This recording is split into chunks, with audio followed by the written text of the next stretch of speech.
A wise load planner once said trailers are like having cigarettes in prison. You need them to get anything done. Those are words to live by when I worked at a large asset-based carriers, but for most trucking companies, it's kind of hard to get access to more equipment when you need it. Fortunately, companies are creating digital equipment sharing platforms to address this issue and potentially help you make a few bucks on underutilizing assets. Can having extra equipment to loan out to others be both profitable and equitable? Well, we're going to find out in this episode of Loaded and Rolling.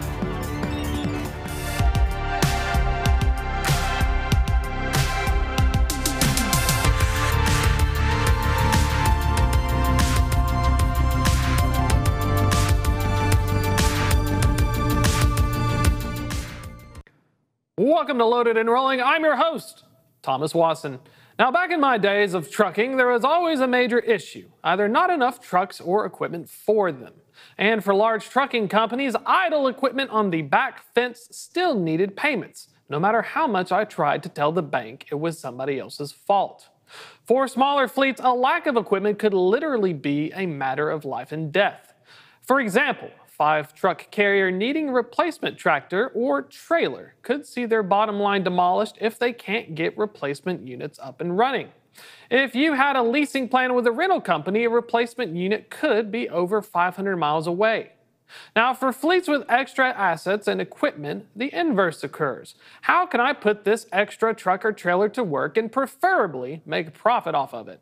The first challenge to overcome this issue is visibility. The second one is trust. And it appears the folks at Ryder Coop have solved both of these problems by releasing a digital equipment sharing platform backed by their decades of experience renting out things, equipment of all types.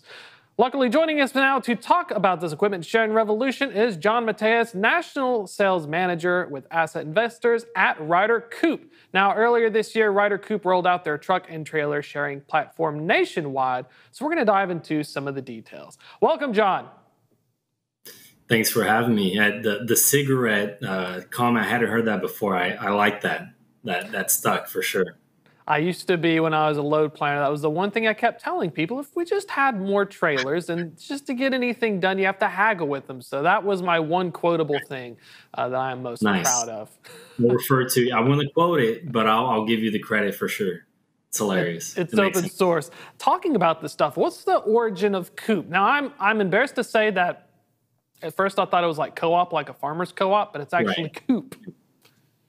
Yeah, it's a play off of co-op. But for marketing, I guess Coop just sticks. So it's Coop, and it was started within Ryder and still is owned and ran on the back end by Ryder. So we utilize Ryder's infrastructure, but we're our own subsidiary within Ryder running it. And it kind of started out, I think it was it launched in Atlanta area in 2018? Right. So it kind of started in the Southeast, and then now it's finally nationwide, correct? Right. So it was literally an idea within Ryder, proof of concept, if you will, to see if this is something that would make sense, if it's something that on both ends of the equation, from the owner side and the renter side, is something that the market will absorb. And actually, it took off. There were 3 employees that started off with the proof of concept in Atlanta. They're still with Coop to this day, but now we have over 100 employees and it's nationwide. So that proof of concept that was for about a year turned into what I always relate to, a monster of a solution in a good sense for the industry. But that was just 5 years ago, so it wasn't that long ago. And we've already been through like a pandemic and an equipment shortage, so Right. It's been a wild ride. But describe for folks unfamiliar, how does this platform work? Sure. So in essence, it's a platform that connects fleet owners that have idle or additional equipment with companies looking to rent. So it's all business to business. With the platform, an owner, a fleet owner, or someone getting into, maybe they bought a truck or a trailer, they got lease payments to make, they can list, just like you would list an apartment, house, or room on Airbnb. And then we take care of the whole vetting process on the renter side of the equation to make sure it's legit. But the renter puts in a reservation. I say it's like booking a hotel room on booking.com or even Airbnb. And the owner gets the notification and everything else is streamlined. All the contracts are digital. payment processing, everything. So again, it's the platform that makes that connection and facilitates that transaction for both parties. I like the Airbnb comment. Is it better than Airbnb in that if I go to one, I'm not going to have to do someone else's laundry, or are there any extra things that the owners may put in there as rider, as a rider, RIDER, to renting it? We try to keep everything super simple. Of course, with any rentals, bringing it back the way that you received it or better is always the need. But I know Airbnb has the cleaning fees up front and such. So like you're talking about doing someone's laundry or cleaning out their fridge, it's not necessarily the case. It's just a matter of doing what's right, bringing back the equipment the same state or better that you received it. So that's the Airbnb concept that we talk about in terms of platform, but there are a lot of differences. The best thing about getting involved with this is that it gives people, there's a lower barrier of entry to get into trucking. And the truck rental industry is actually larger than vacation rentals and car rentals. It's just most people haven't thought about that, right? So, like, if I want to get started, I'm familiar somewhat with if you rent, like, with a rider truck, you go through some processes and filling it out. If I have a bunch of extra trucks, what do these folks have to do? Do I just need to post it up there? Do I have to fill out some paperwork? Yeah, so for both trucks and trailers, we have an onboarding team that takes you through the whole process. It's actually super quick. Got to make sure that there's a legit LLC, make sure that the equipment's registered, who owns it actually owns it. And depending if it's a power unit or a trailer, we may require just minimal insurance just to cover the unit and make sure everything's legit. Other than that, listing is super simple. We do recommend taking some photos of the unit. People like to see what they're actually going to get, but listing is super quick. The process that takes a little bit longer is on the renter side because there's a long verification process for that. So for the verification process, do you, like for the tractors or the trailers, do you just go based off the pictures? Do you gotta like send somebody over? How do you want to make sure there's not like any animals or something hanging out inside? Well, that's where the reviews kick in, right? So just like on most of the asset sharing platforms, there's reviews for both the owner and the renter. So we actually trust on the owner side. We verify in terms of documentation, of course, but the pictures is up to the owner. If they don't upload an image, it's a stock image, but that lowers the chance of it renting out. If the renter shows up and there's raccoons or something in the truck or a dog, then the renter will let us know, and that will give us the time to look into it because it wasn't ready to be rented out, right? And that's where we keep going back to the Airbnb concept. The renter expects the apartment or the house or the room to be ready upon arrival. And it's the same thing for the truck, but we put that responsibility on the owner to make sure that it's ready to go. While we do everything else, the owner's responsible to make sure it's road ready. So I'm kind of curious about that because that kind of opens a lot of doors for me thinking about not only your reviews, but so if I have much cleaner equipment and I'm renting this stuff out and get good reviews, can I charge more, or is it kind of standardized based on, dimensions and type and class? Yeah, so actually the owners are in charge of the rates. So the owners they're in charge of the availability and the rates.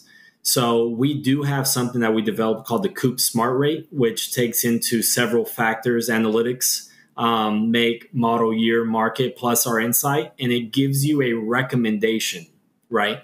But an owner can say, hey, I want to be aggressive, and I see so-and-so listing it for 150, I'm going to do 145. Or someone can say, I need more for whatever reason, I'm going to list it for more. But at that point, it's an open marketplace. So the renter has options. If they're going by price, if they're going by the year, it really just varies. We try to assist with that marketing aspect because it does no one any good when the unit's sitting, right? So we have found out that if someone lists at our suggested rate or less, there's a 60% higher chance of it being rented out. But ultimately, like you just said, you could list it higher or lower than what we suggest. That's up to you. You still have the control. Is there any data and analytics involved in figuring out where to position these rentals? Like, is this something where folks are renting out their trucks, expect them to stay in an area, or is this something where you can theoretically nudge folks to move rented equipment into a market?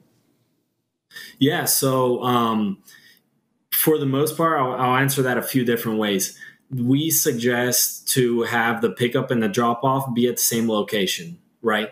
That location can be in a different city or a different market, like you just mentioned, depending on if there's a support there in order to get that rental out properly. Because someone still needs to meet with the renter. But let's say it's a company that's in a few states.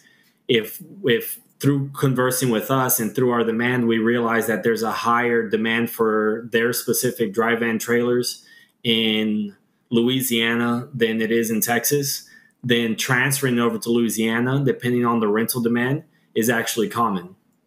And then from there, the asset needs to be managed by the owner, though. So that's what I'm curious as well. Is Ryder Right. with Coop? Is it more of like the third party platform? Do you help out in terms of like There you go. maintenance, tires? Maybe a Ryder shops nearby can help fix it up. Yeah, they can utilize it for sure. So we offer to both parties, which is extremely convenient, is 24/7 roadside assistance. And of course, they're able to utilize rider shops. But the owner of the equipment, they can take it to their friend's shop, or if they have a contract with someone else, it could go there as well. So the rider infrastructure is there to be utilized, but the owner still makes a decision on their equipment. It's just think of Coop as that third party platform. We don't manage the asset, but we can assist with managing that asset. You know what I mean? We just Yeah, don't physically manage it. because you wouldn't want. Yeah, they want to still feel like it's their tractor and trailer, and it's not like Yeah, and the decisions are theirs. Right, right. And the decisions are theirs in the end, because in the end, they are the owners of the assets. We're just facilitating this business concept for them. So it's also kind of like Tinder for trailers, because if somebody bothers me and I have a very attractive trailer, does that mean basically I can post a lot of pictures on it, have really good reviews, so I got a nice profile, and then I get to pick and choose whoever gets to use it? Yeah, you make the decision, so you can approve or deny reservations for whatever reason. Let's say the terms weren't as long as you wanted it, or you didn't like the renter for whatever reason, or you weren't available, you were on a vacation, nobody could turn the unit in. You still approve or deny reservations, and you can actually do it from your phone. What we don't have is the whole swipe feature, right? But maybe that's something we can plug in. But there is a bio, so you can talk about your equipment to make it more attractive. I want to see the bio for the trailer. I grew up in 2008 at a Wabash factory. I'm studying, swing door materials handling. I think that could There you potentially go. be a lucrative thing. I want to go to partnerships as Probably. well. So you've got this platform, you've got a lot of folks who are contributing equipment. What are kind of the Right. next steps? Because I feel like a 5,000 truck fleet, if I was an executive, I'd say, bro, I've got like 100 of these parked on the fence. Can we Sure. like divvy these out? Yeah. Yeah, I mean, it's as simple as having that conversation. Of course, we go through just like the questions that you're asking as well, but we go through insurance, what if scenarios when it comes to liability and everything. But if it's a large fleet or a small fleet, it's just a matter of having that first conversation, showing them how it works, how seamless it is. And you said it in the beginning, you talked about trust, right? The beauty of it is that it's backed by Ryder. So it's not just John out of his garage that started this idea, which, would have been great. But it's backed by Ryder. So that trust factor is there. It's just a matter of trusting the concept. But the owner has control over a lot of factors that enables them to still make decisions. We're not just taking the unit and putting it wherever we want, right?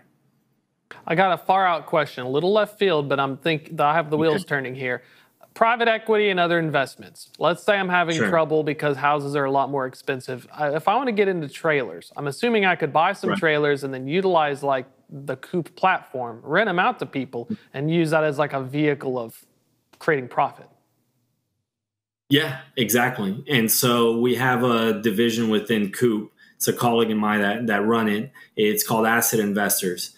So it could be venture capitalists, Silicon Valley, entrepreneurs starting off with one. It could be existing private fleets wanting to buy more. But again, we're lowering that barrier of entry into trucking. You're just getting into truck rentals.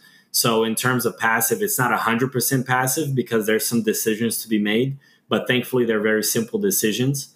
We run through the whole investment exercise, ask all the questions, and answer all the questions as well in order to see if a dry van or a reefer or a day cab or a sleeper or a chassis trailer makes more sense for that investor's strategy. So we've actually been dealing with a lot of real estate investors because essentially this is property is just depreciating instead of appreciating, though there's a lot of benefits to that. And it's property on wheels is what we say. But it's not too different than property management in real estate. That's what's kind of making me think about if you have a large enough fleet, you could theoretically use renting them out whenever you have situations where you have excess equipment. Could that also work to where I pay someone to rent my trailer and move it for me, kind of like, and then they double dip and use it? I've done that before in trucking. It's just it took a lot more work. Yeah, it takes a lot more work. So in the end, like we always say, the platform is able to be utilized several different ways. The renters, let's say we're dealing with brokerages that do that to where they can move trailers and it takes a load and then they double dip, everyone makes money. There's different ways to utilize it. That's more of that one-way concept that you're talking about. It's been done. There's some opportunities on the platform right now for it, but we just provide that protection and infrastructure in order to do those types of deals. So it's possible. Yeah, there's tons of way to utilize this platform. Short-term, mid-term, long-term, different ways. What's been some of the feedback from like investors and potentially private fleets? Has that started getting a lot of interest, or is it something that it just takes a little more time? I know with crypto recently having some trouble, I may invest in trailers. Yeah, there you go. Yeah, it's more of a secure market, I would say. Yeah, the feedback has been very interesting. Again, they're comparing usually to other investment opportunities. But again, because the trucking industry, it's not necessarily recession proof. It goes through cycles, as we all know, and all we're sensing now. But I mean, the pandemic's a fine example. It didn't stop. It's not like vacation rentals. You know what I mean? So the investors find security in that aspect of it. And the feedback has been extremely positive. There's a learning curve, a small learning curve, because we run the business for the investor. So we're not just telling you, hey, go buy these trailers and good luck to you. Here's your login.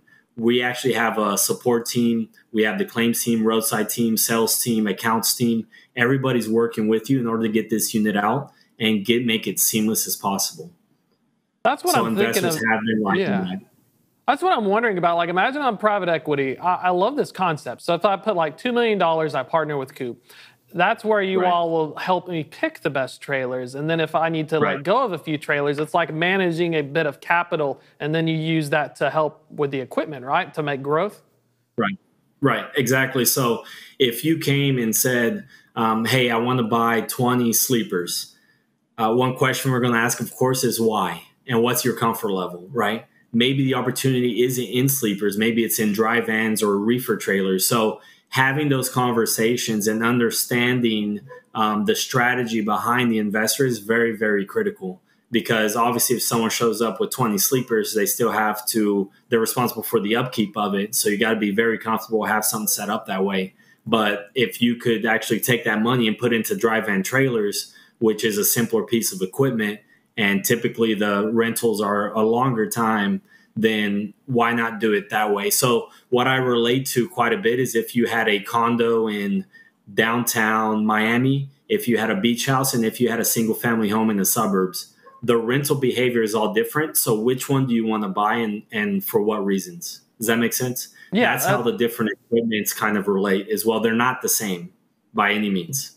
That's what I was curious about. If there was, dry van, reefer, open deck, has there been something where you're seeing a predominant amount of one equipment type, or is it something where folks are getting creative and like drop down gooseneck or something like that?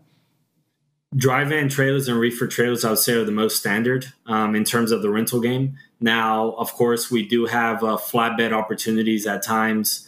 Some people are listing car haulers, pneumatic trailers. So it's been interesting to see what equipment people are wanting to list due to that idle time. right? Whether they're investors or whether they're an existing private fleet or equipment broker or their dad has one for whatever reason.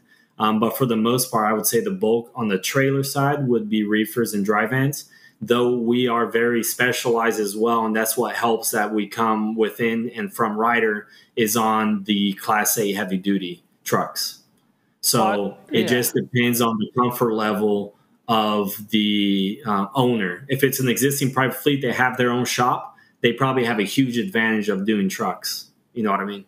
Well, I think there's something really interesting that the data. So not only does Ryder rent out the equipment, you also have the Class 8 equipment rentals, but with Coop, does that kind of give you an opportunity with another window to see if I'm getting more people interested in loaning out their dry vans for this amount of duration, could I theoretically predict how the freight market is going? Or if I suddenly see a trend in reefer in Florida, does that mean that produce season is starting? Is there an opportunity as well on a data side as you're working on, the equipment moving side?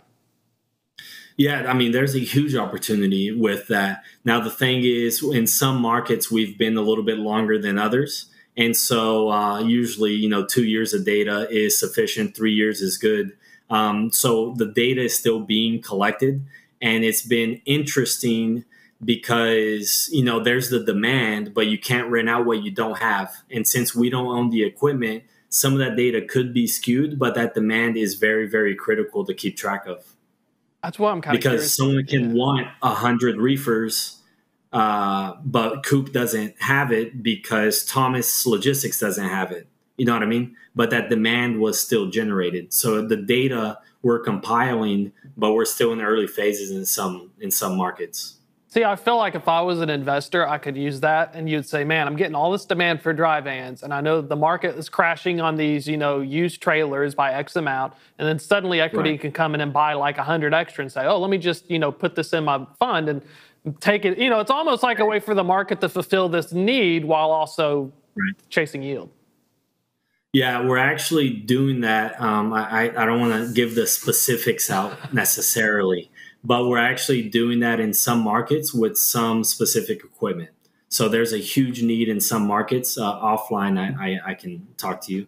But there's a huge need in some markets, and we're actually able to take care of those needs through transferring equipment, depending on the terms, but transferring the equipment from other markets and filling that gap and taking care of the renter and keeping those businesses running. So, I mean, we talk a lot about Coop and what Coop does, but in the end, it's a solution for sure on the owner side, which we've talked quite a bit about, whether they need to make their lease payments to cover them, whether they're wanting to make money or they have idle equipment for whatever reason. But on the renter side, there's a huge solution, obviously, for them to keep their business running while other leasing or rental companies don't have what they need. But again, Thomas Logistics happens to have it, and a very large national cover happens to need it. So that solution is what drives Coop, obviously. And looking forward, kind of thinking future thoughts, you all are nationwide, you're growing, expanding, Sure. Regardless of the macro outlook, are you guys predicting there'll be a lot more demand based on how equipment is going, or what are some of your thoughts looking forward? Because it feels to me like it's got an underserved need regardless of market conditions. Yeah. The need it hasn't decreased. It's just because of the new concept, it's given them a new opportunity to get what they need, right? In terms of the renter side. So market's going to do what it does. Maybe the renter demographics changes. Maybe the markets change, just like you were talking about. Maybe we shifted from Dallas to Houston or something like that.